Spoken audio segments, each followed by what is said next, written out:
Okay, I'm gonna say two things. One, to those people who were complaining in my last video that my room is too dark, I don't care, and I'm trying my best to fix it, okay? I put more natural lighting in my room to make it a little bit brighter. And two, this is going to be a movie review about It, because in my personal opinion, It was a great movie. And I do have my pros and cons, of course, of why I liked it and why I didn't like it. But let me just say now, if you haven't seen it, do not watch this video, because I'm about to spoil the hell out of it. Now, to start off, my thoughts on It was, just like I said, it was a great movie. Give it a solid 8.5 out of 10. Oh my god, Jake, why aren't you giving it the extra 1.5 points? Okay, I have my complaints about it. Like I said, there is no such thing as a perfect movie, in my opinion. Before I start, thank you for whoever clicked on this video and is watching it. I'm trying my hand at movie critics, seeing how I do, so if I do good, just let me know in the comments. But for now, the reason why I'm giving it an 8.5 out of 10 is because I'll go over the pros first, which is a lot easier than just saying what I didn't like about it and sounding like a hater. The first reason of why I liked it was because it's very realistic. I mean, you get a bunch of 10-year-olds who, they talk to each other, they're not going to be so stoic and, yes, mother, I agree, mother, whenever they're talking to their parents. No, I mean, they're going to be like, oh, well, that's not what your mom said last night. Oh my god, because that's how kids are. And I hate when people are saying the kids were too brutal. Like, I see so many movie critics online saying how the kids were too foul-mouthed. I'm like, have you met any 10-year-old in the past decade? They're annoying. I'm sorry. I have my thing against just kids nowadays. Everybody's evolving, and which means that the age that we curse is going from up here and lower. It's going lower and lower to the point that kids at 7-year-olds are gonna be cursing, and there's nothing we can do to stop it. Just like how kids have iPhones nowadays. Back when I had no chance of even getting a cell phone, I didn't get my first flip phone until I was like 14 years old. So that's something. Now, where was I? Oh, the kids are very realistic in this movie. This is exactly how kids are going to be talking this age.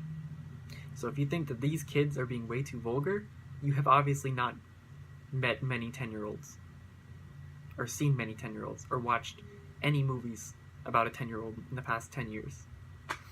That was a lot of 10s. My second point is visually, fantastic movie.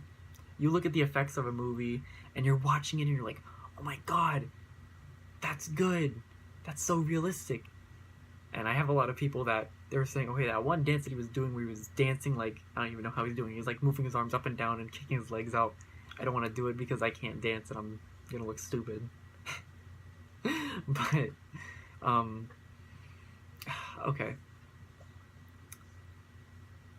I think graphically it was a great movie, because when you're looking at the effects between It of 1980 versus It of 2017, obviously the 2017 version is going to be graphically better than the 1980 version. That goes without saying.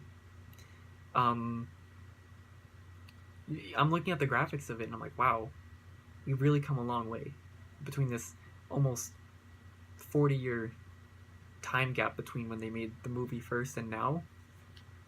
I mean, if you watched, I promise you, if you go back and you watch Nightmare on Elm Street, the 1980s again, I don't even know if it's 19, I'm just literally throwing the number out because it's an old movie. If you're watching it back then, you're like, yo man, that movie's so tight. Did you watch the new movie? Yeah, dude, I just assume all 1980 people talk like this. Oh my god, dude, the movie was so good. It's awesome. You see those graphics? Now, when kids watch it, they're like, what the hell is this? What is this garbage? The graphics are terrible. It's a guy running around with knife hands. That's not scary. And it's true. It's not scary. Now. But back then, if I was living in the 1980s and I was a child and I saw that movie, I would be scarred for life. Because granted, it's not that scary, but that doesn't matter. What matters is we've advanced. We've come all this way. So for those people saying how it looked fake, so what? I would love to see you do a better job. I would love to see you do a better job in this remake that took thousands and thousands of dollars. I don't know the numbers, but I just hate when people are hating on it for the graphics. They did good. A little slip-ups, but they did good. That's going in the con section. My next point is the length of the movie. The 1980s version was an hour and 30-ish minutes or so. And that's such a stupid concept because you have this entire... I don't have the book with me right now, but if you look it up, it's 800 to 1,000 pages. This thick. And you're telling me you fit a movie that was an hour and 30 minutes into a book that's this thick. You're not getting all the details. You're missing all the crucial details, all the gory moments, all the crazy things that were said in the book. You're missing it. And now, what I like what they're doing in this movie is, instead of the 1980s where they made it all flashbacks of when they were kids. Yes, concept-wise, that's good. But you kind of ruined it, because now you don't have another movie to make. That's it. You made it. And old It was not very good when you look at it in retrospect. Now, new It, on the other hand, I knew there was going to be a part 2. Anybody who's ever watched the first movie, anybody who's ever read the book, knew there was going to be a part 2. It's going to be a 27-year time skip where all the kids are 37, 40-ish, around there. And I'm very much looking forward to it. Looking forward to how everyone's changed. I get to sit here and, oh my god, I wonder which actors are going to pick for this role, of the role of Richie, the role of Bill, and everything. And you start watching and just... it really makes you wonder, you know? Wondering how far it's going to come and how far it's going to go. And I'm very much looking forward to it. Now, the cons in this movie, I have very few, but there's a reason why it's a 1.5. It's just, the concept of it is kind of ridiculous. I mean, there's so many open-ended questions of how it can actually work. I mean, what if you're scared of oceans? Does it turn into a giant wave? I mean, if you're scared of snakes, sure. Like, I totally understand. I get that. But if you're scared if you're scared of loneliness, what does that turn into? It's too broad of a concept to actually grasp. You know, and I do understand it turning into like snakes or spiders or anything that I'm afraid of a lot of stuff. Snakes, spiders, going outside, the ocean, heights. That's another thing. How would heights work? What would it turn into? It's too general of a monster. You know, and when you look at it, the concept's kind of kiddish, in a way. I don't know if I'm using the right word for it, but... So yeah, that's the first con, is the concept of it's kind of ridiculous. Granted, they did a good job with it. They took it and they ran with it. And Stephen King is a novel genius. I don't know if I'm using the right context for the word here, but authorically,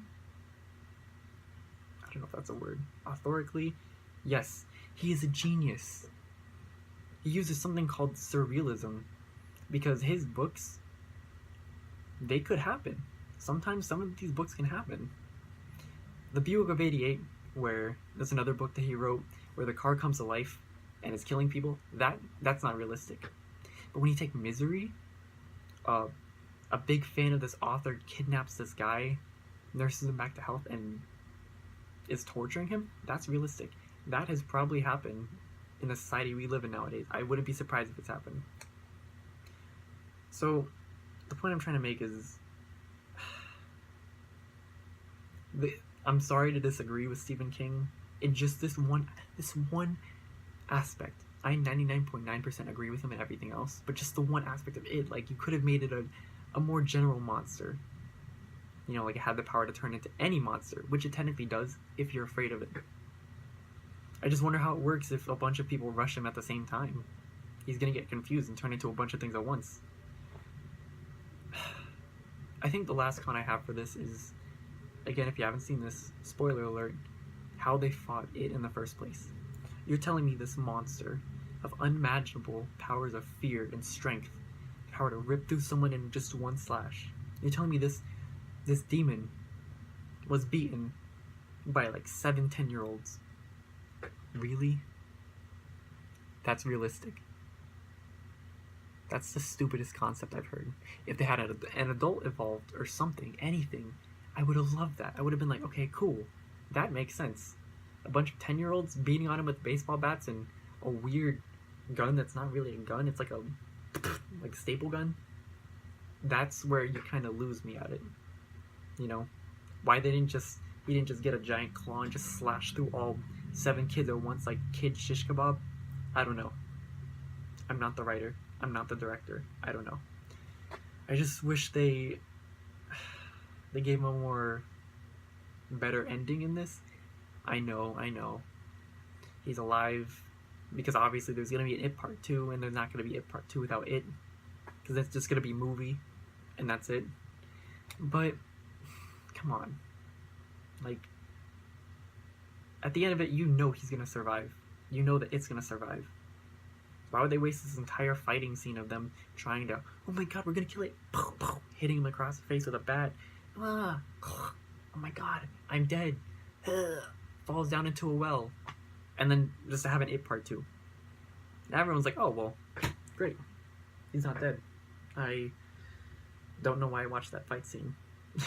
It was cool, but just, a lot of movies do this nowadays. Am I forgetting any points? I would have enjoyed to see more character development in each character. You know, you're going through and you're seeing each person what they're afraid of, and that's cool. But I guess when they're throwing so many characters at you at the same time, it's like Suicide Squad. You get Bill, and you're like, okay, Bill, you lost your brother Georgie in a freak accident, and you know you have a stutter. You're kind of cool, I guess. Okay, that's cool.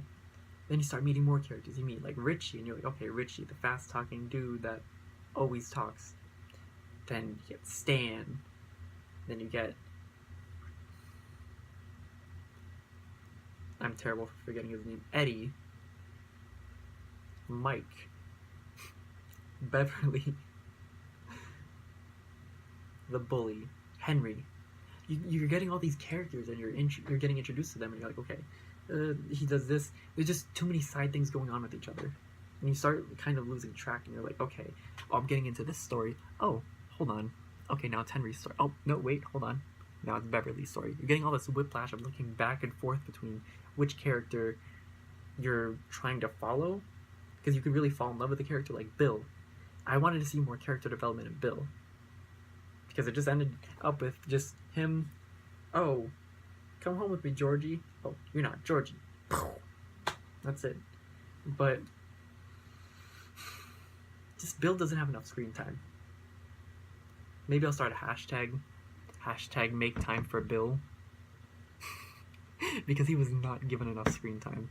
They kept focusing on everything else around, which I get it, but I don't at the same time. I might make another video explaining why I don't like Suicide Squad for that exact same reason. But I don't really have any more thoughts about it, except if you haven't watched the movie and I just spoiled it for you, even though I said don't watch this if you haven't seen it, I am so sorry. But if you have watched the movie, feel free to disagree with anything and debunk anything I'm going to say. I'll understand. I may not agree with it, but I'll consider it, and I'll read it, and I'll be like, I wonder if they're right in this aspect. But then again, I'm kind of stubborn, so I'm just going to kind of stick with my opinion. But